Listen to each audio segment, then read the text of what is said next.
Hello, everyone. This is Scotty White of World Combat Sports. If you check out the banner below, worldcombatsports.com, check out the website when you get a moment. Has pretty good content out there, both boxing and mixed martial arts. I do have an upload or surface list of content, video-wise.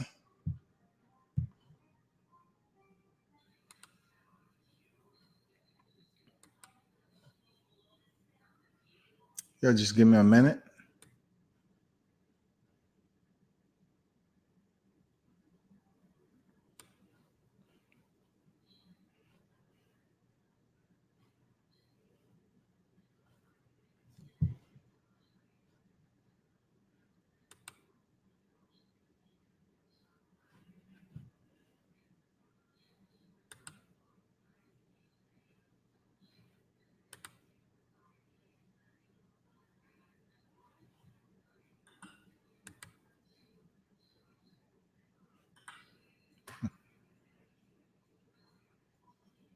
This mic picks up everything. There we go.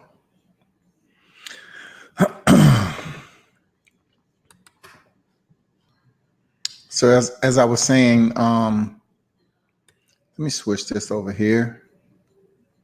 Yeah, that's gonna be low. It's gonna be real nice. Okay. Earlier I was just on Facebook. I just decided to come over to YouTube. Kind of use a different program. So I'm just getting some hours in, some minutes on the clock. Wanted to talk about the UFC 241, Stipe Miocic, and Daniel Cormier, aka DC.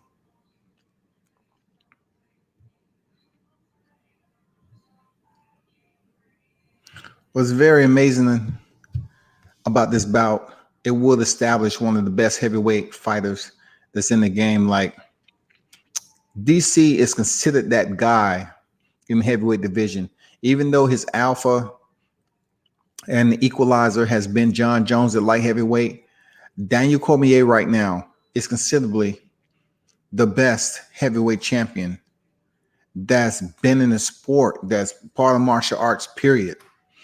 You know, and he was able to close out Stipe Miocic in one round to uplift that title after 3 defenses. They had it back in here in UFC 241 this weekend. And look, it is something that's been weighing heavy on Stipe's thought process, especially if he's heading into work and everything about that. Why wouldn't he? He was knocked out, plus a couple more punches were landed, just like remind me of Dan Henderson and Michael Bisping.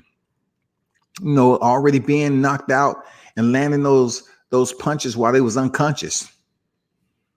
So he has that to think about. I'm pretty sure he's looked at the replays and he's drew it over again in his thought process heading to this fight on what is going to be his plan A this time around. You know, get close, try to work his boxing early, or try to keep his distance. And, you know, not be overly pressured by DC. Land some solid punches to try to slow him down. We don't know.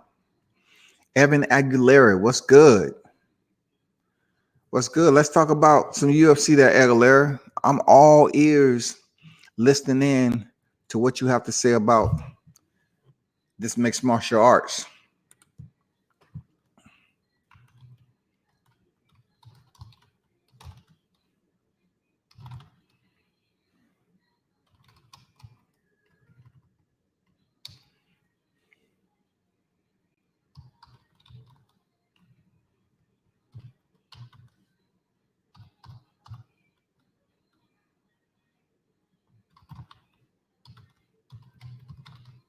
This is going to be the first topic. You know, just throwing it up there. I'm going to put my next. It's up there. DC 241 versus Miocic 2. Let me read some of the comments. Aguilera say, Diaz Pettis gonna be insane. And you know what? I wish we was in a close environment with a little bit of drinks on the table, because this shit is gonna be absolute mayhem. Diaz come to the open workout smoking. I mean, I just don't see him being able to go the distance with Anthony Pettis. You tell me, Aguilera, do you think that with him coming into the open workout smoking and Anthony Pettis looking as sharp than a Ginsu knife, than a samurai, is going to have a problem with Diaz toughness, his longevity, his durability in the fight, him being able to take punishment? Or do you believe he may be stopped? I believe Anthony Pettis may indeed stop Nate Diaz. That's my take.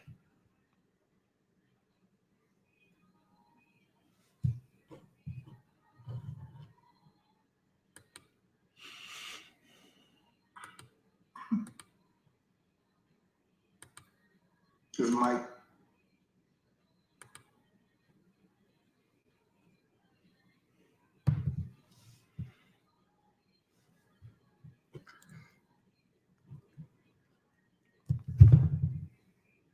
Aguilera say, I just see Pettis winning the fight. Yeah, I see Pettis winning the fight by decision. I do. I see Pettis winning the fight via decision. I don't know. They tried to suspend Nick Diaz for popping for weed, so I don't know. All I know is that Nate is a savage. Someone had made it the point that it was the CMD oil or whatever he was smoking. And also what I understand is that that stuff holds THC also.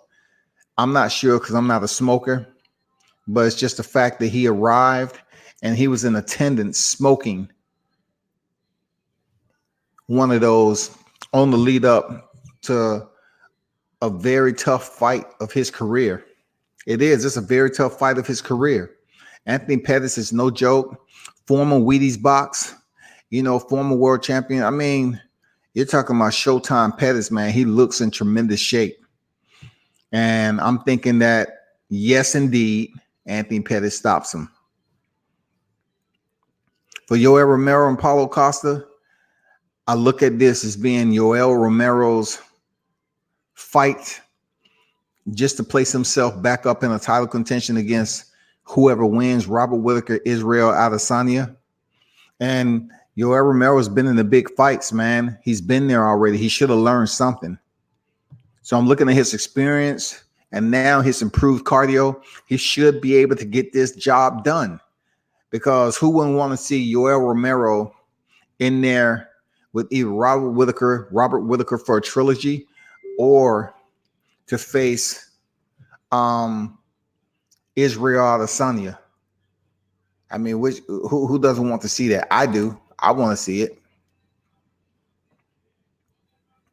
I just don't think Paulo Costa has what it takes to defeat Yoel Romero.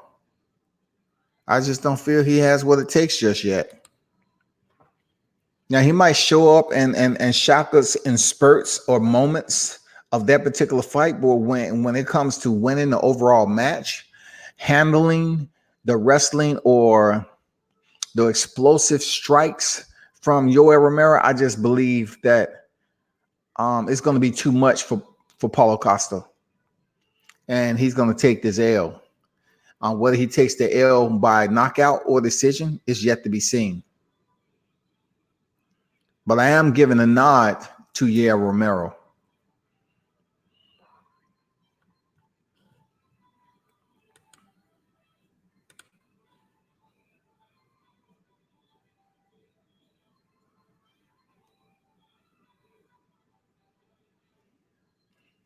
Aguilera say Costa never fought someone like Romero, so I see Romero using his wrestling just dominate. I see Romero round 2 finish. That's potentially, it might be right. Round 2 finish. You might be exactly right. You might be on point for round 2. But the only reason I might slightly distract from that, Aguilera, is because of the way Yoel Romero gets going. Sometimes he takes his sweet ass time. And especially Aguilera, he just won $27 million. So you know what? He might not be off weight. He might not be on weight. You know what I'm saying? 27 million. If he gotten a penny of it, it's hard to get up the train when you sleeping in silk sheets.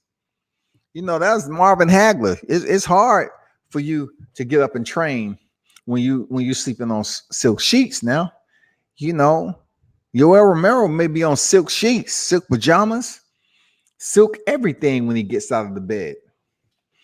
It's hard for him to go to the train when he knows he got 27 million in the bank. I hope we see the best Romero, something different. I hope we see the explosiveness as always, the unpredictability. That's what we want to see.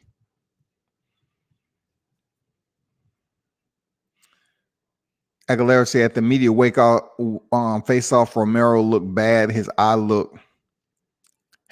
were wide open, so he's cutting a lot of weight. Yeah, he looked the same way he does every time he cuts weight.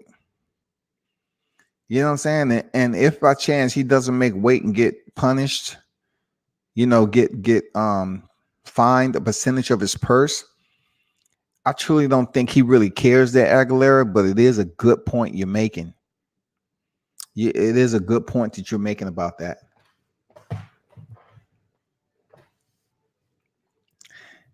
Hey, I want to ask your humble opinion there, Evan. What do you think about Nate Diaz returning against Anthony Pettis? Caveating to that, to the DC, Dominique Cruz says no such thing as ring rust.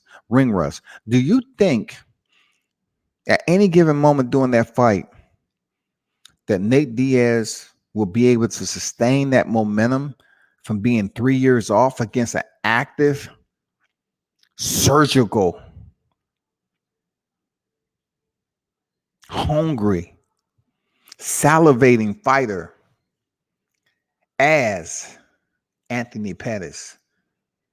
Do you believe that 3 years, no way, no how, will have an effect on him going out there doing what freaking Nate Diaz does? And that's caused hell and discontent, mayhem, fracas, freaking turmoil, belligerency, cantankerousness. You know what I'm saying? Ill mannerisms. Do you believe that it's going to take, a bucket of Stockton slaps to come in here and disrupt the rhythm of Anthony Pettis and get this win?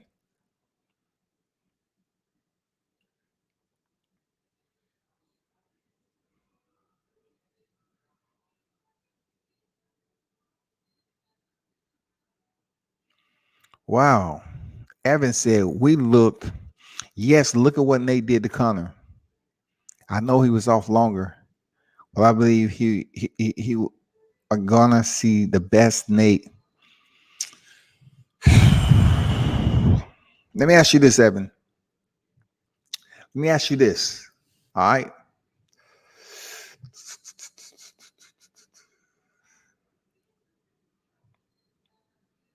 Three years, Evan.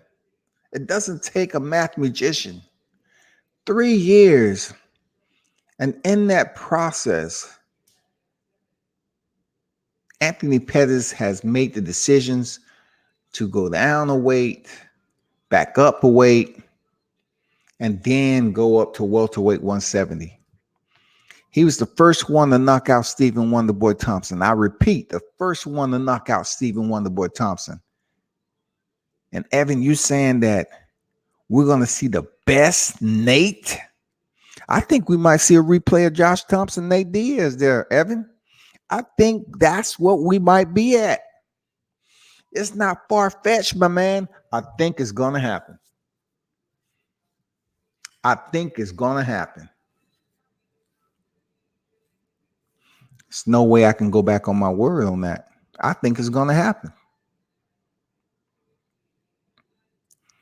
All right. So how you see the fight ending? How you see that fight ending? You know, I already told you, I think Anthony Pettis stops Nate Diaz in the second, early third round. I know it's not, it's a difficult task. You know, Conor McGregor wasn't able to do it. You know, I know a lot of people that wish they could have, but we're talking about, you know, Nate and the opponents that he's been in there with.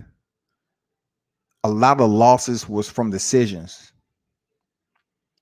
But one of the only people who, you know, stop Nate outside of Josh Thompson there, Evan, was Hermes Franca. Hermes Franca. Purple hair and all, old school. You have to dig down in the archives and know where Hermes Franca. He was the first one to sub Diaz out. Armbar. Then he ran into Josh Thompson, who caught him with a nice level side head kick, and then finish it with punches. Yes. Split decision. How dare you? People, I have to kind of posture up a little bit and address, you know, a very good Patreon inside the chat. Evan Aguilera said, I see Pettis split decision. And though I have to take that out, we have to remove this from the local area of YouTube chat at the moment, because that means a split decision may present a judge to be in a predicament where they should provide a shady score or results. We're hoping that is not the case. We're hoping you're full of integrity and you're going to make this bout the way it should be. And as I see it, the Anthony Pettis is going to dominate every round. Now, the split decision, now it's been falling stars, okay? It's been constellation fragments falling for quite some time. You know, it's been freaking Mother Nature just come out of nowhere. It may be something strange and abnormal happen. You know, like UFC, UFO, some sightings such as that. That's about where I'm placing Pettis split decision, because I see him dominating Nate Diaz. I just see him dominating. I just see him dominating. You have to know that, Evan. You're going to have to know that. You may be extremely disappointed, but don't worry about it. Post-fight, it gives you a little bit of time to work out the week. And then next Thursday and Friday, you know, it provides you an opportunity on your schedule to really step in there and get something heavy, get something to drink. You know, it's according to you if you want to eat or not, but you know what happens if it's on the empty stomach. Get something to drink, take 2 or 3 to the head, so you can wash this out, this YouTube out. You just wash that out, that split decision. Just wash it. Just send it down the gutter and let it just fester in the sewer system. I don't think at no point in time that we're going to see a split decision. I have to absolutely and utterly deny. You understand? So that's a good point there, Evan, though. You know what I'm saying? If Nate loses by decision, I promise you he's going to be like, oh, they did me wrong. I'm too good for this sport. Stockton, California. Hey, it's possible, man. I totally agree. It may be extremely in that set that you just mentioned, that Nate Diaz takes to the camera and say, you know, they wasn't looking out for me anyway. They had it out against me anyway. That's what he's going to say. I'm not surprised. He might even say the same thing. I'm not surprised, motherfucker. Okay. I knew you was going to juice me over and you wasn't going to give me a round. I should have known that before I even stepped in here that she was going to do that to me. I got it. Where's Dana? What Dana? What Dana? I'll slap. That's what Nate gonna do. What Dana at? I'm about to slap the taste out. What? Where you at? That might be it, man. Seriously.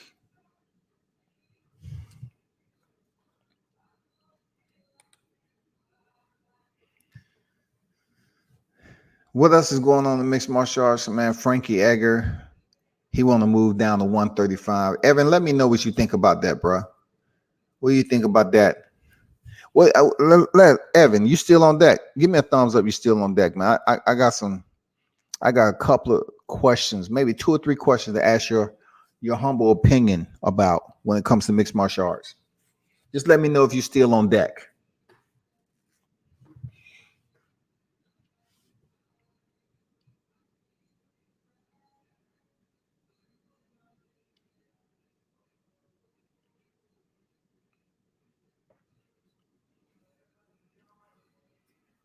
I have 2 good questions too. 2 solid questions.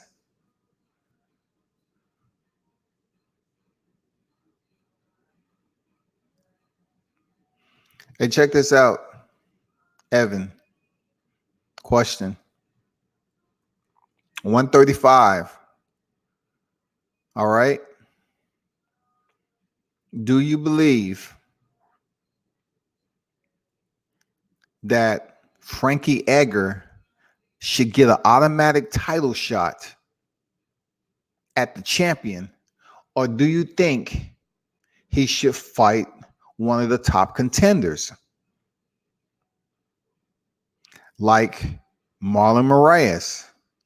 Or I don't think it should be Aljamain Sterling because he just finished off Pedro Munoz. You know what I'm saying? He should be getting his shot soon. But when it comes down to it, do you believe that Frankie Edgar dropping down to 135 should he automatically get a title shot? And also, the second part to my question, do you believe in an intergender fight? Do you think that he's being a little bit excessive with his cringeworthy request, enjoying his 3 C's too much? You know what I'm saying? Champ, and the gold Olympian champ. Do you believe a fight with Valentina Shevchenko is too much of a disadvantage? And third of all, do you think he should fight Amanda Nunes, if anything? Because I'm thinking if you want to do an intergender, he should start at the 135-pound division and then work himself down to the 125-pound division. Give me your take on that. Evan said Aguilera Edgar is going to be a beast of 135. Heck no. At least 1 or 2 top 5 fights, at least. Yeah, that's what I'm thinking about. Frankie Edgar. And you know, at one point in time, still is. He's one of my top 2 fighters of mixed martial arts. As much as his skill set somewhat declined, he was stopped by the first time by somebody who shouldn't even stop him. Like, I can't understand how Brian T. City Ortega stopped Frankie Edgar. I have no fucking idea. But anyway, I look at it like this. Frankie Edgar needs to fight somebody that's no less top 5. Somebody good too. You got Jimmy Rivera out there, Aljamain Sterling, Marlon Moraes. You know, you have a lot of potentials that's out there for them to fight. Pedro Munoz. They need to find him a solid fighter. Cejudo talk trash is so cringe. He got 1 lucky win over DJ. That's gonna go down. That could go down to DJ. But no, and after that fight, he started talking smack to everyone as DJ and Cejudo rematch. DJ will finish him.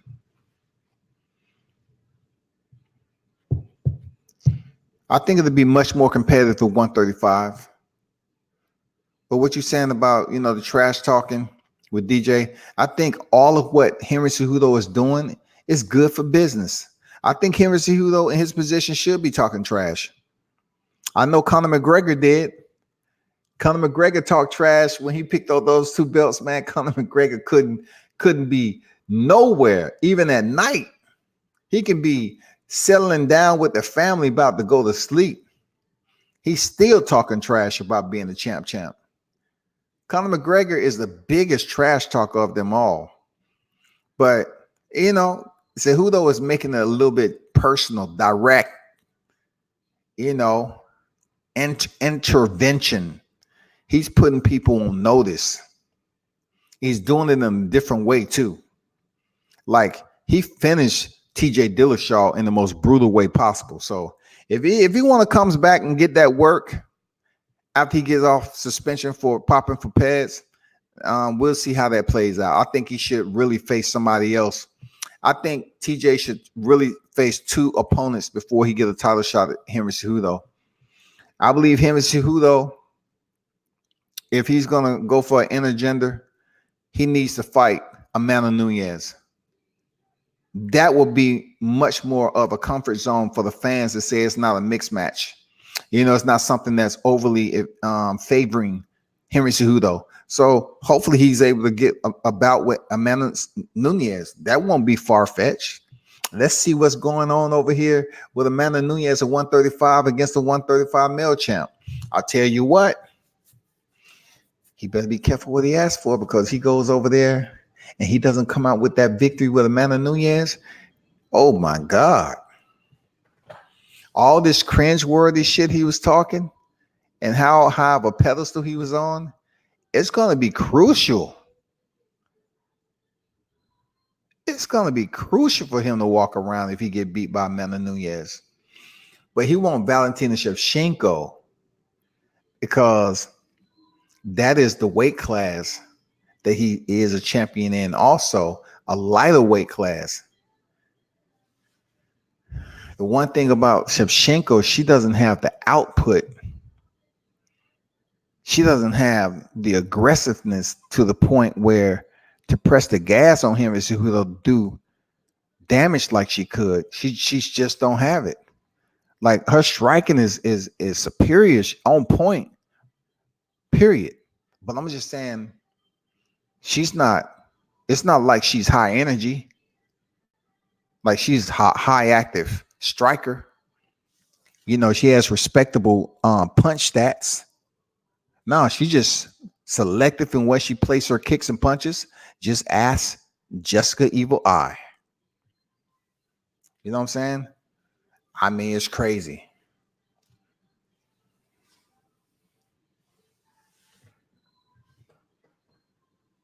A good point there, Evan. I appreciate that.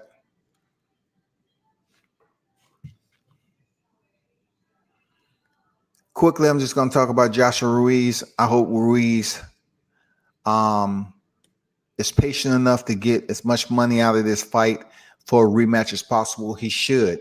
He deserves that, and especially for them taking him for granted and believing that it was going to be easy if they lost these titles to still try to somewhat be domineering, overbearing, and telling Andy Ruiz what he was going to do after he won the belts. It's not just working out as easily as they believe. So they're looking for Saudi Arabia, and Andy Ruiz says it's not taking place over there. And also, he's pretty much adamant about getting 50-50 with Anthony Joshua. That's period. And he's very serious about it. He's very serious about it. Shout out to Andy Ruiz for standing his square, representing his country, the first Mexican heavyweight unified champion. He made history. Now he's a legend of the boxing. Regardless of what happened, his name will always be cemented in the boxing annals when it comes to freaking Mexican fighters. He will always be respected as that guy who came in there and upset Joshua. He'd be the talk of talk for ages, y'all.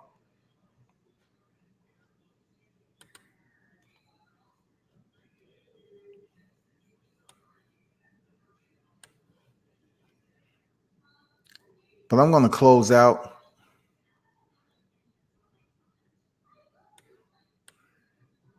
Pass the word. We need more people in these chats for World Combat Sports. I cover boxing and mixed martial arts.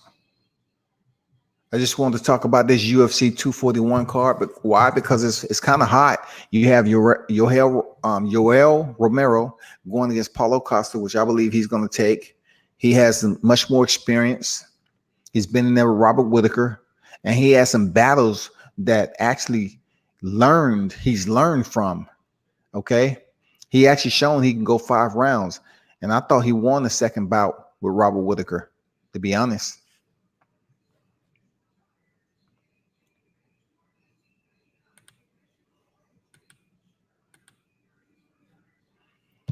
Evan said, do you agree with me that I don't see what Joshua can do different in the rematch? Ruiz took the fight on short notice. I don't see how Joshua does anything different. The only thing I can say, Evan, what he's going to do different is in the gym right now. He's basically losing weight to try to be a bit more fit, which he should have did that long time ago. Now, with the weight loss, is it going to do anything as far as depleting his power or decreasing his power, heading back in there in the heavyweight division against a fighter like Ruiz that I don't think he's going to make any serious amount of adjustments. It seems like he's trimming down. He's increased his cardio. He's being more diverse with his routine, the rigors of his training. So he may indeed come back in better shape to land more punches over many more rounds. So he may be in there to outbox Joshua again. So that kind of lies around the line of what you just said. I don't see what Joshua can do. I can sit up here and assume that he's going to have a better fight plan than he did the first time. He's not going to go directly back once he stops punching, may pivot out, use his lateral movement more, not just hang around for Ruiz to start spinning up his punch combinations and landing them. Yeah, he has to create distance, use his range generalship. He has to be active this time around. He cannot just continue to sit there and sit there and sit there after every punch combination he throws and let Ruiz just return a mirage of checks that he's cashing off on Joshua's head. He cannot allow that to happen this time around. Whether it is something's done about it, we won't know, but at least the fight's near the end of the year. Well, we don't know exactly, but hopefully that's the case.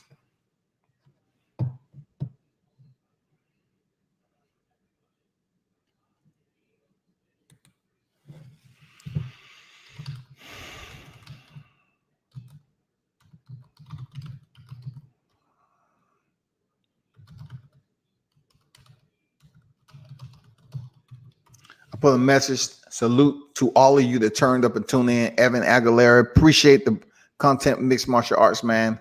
I'm gonna close it down for the night. Y'all continue to grind, pass the word. World Combat Sports, following on all social media networks, YouTube, and worldcombatsports.com.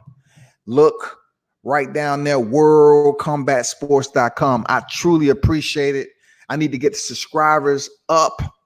Ready, one fight, one team for this deployment here, World Combat Sports on YouTube and all over the social media segues. Until next time, be sure to turn up and tune in to World Combat Sports.